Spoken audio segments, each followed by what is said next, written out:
এই টেপটাকে nano tape বা jail tape বলে। এই টেপটা দুই সাইডে আঠা আছে, আপনারা সবাই এই টেপ সম্পর্কে দেখছেন কোথাও না কোথাও, কারণ পরিচিত একটা টেপ, এবং ইউটিউবে হিউজ ভিডিও পাবেন। বাট আমার ভিডিও করার উদ্দেশ্য হচ্ছে আপনাদের টেপটা সম্পর্কে লাইভ দেখানো, যে আমরা আসলে কোন টাইপের প্রোডাক্ট আপনাদের ডেলিভারি করে থাকি বা কোন জিনিসটা ডেলিভারি করব, এই জন্য আপনাদের লাইভ দেখানো।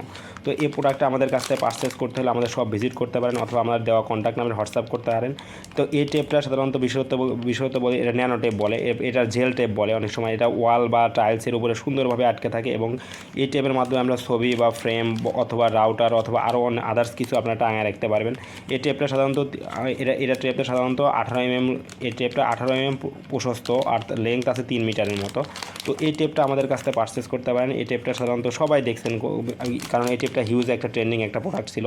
তো এখনও প্রোডাক্টটা আসলে খুব ভালো চলে। তো আপনারা চাইলে আমাদের কাছ থেকে প্রোডাক্টটা অর্ডার করতে পারেন। আমি জাস্ট ভিডিওটা করতেছি আপনাদের প্রোডাক্টটা সম্পর্কে, প্রোডাক্টটা লাইভ দেখানো, অর্থাৎ প্রোডাক্টটা যে প্রোডাক্ট আপনারা পাবেন হাতে সেই প্রোডাক্টটা আপনাদের দেখাই দিচ্ছি। সো বিষয়টা ক্লিয়ার করার জন্য আপনাদের কাছে ভিডিওটা করা। তো আমাদের সব থেকে প্রোডাক্টটা পারচেস করতে হলে দ্রুত অর্ডার করুন, আমাদের ওয়েবসাইট ভিজিট করুন, অথবা আমাদের দেওয়া নাম্বারে কন্ট্যাক্ট করুন। তো এই টেপটা আসলে ন্যানো টেপ বা জেল টেপ বলে, সবাই পরিচিত এই টেপটা সম্পর্কে। ধন্যবাদ।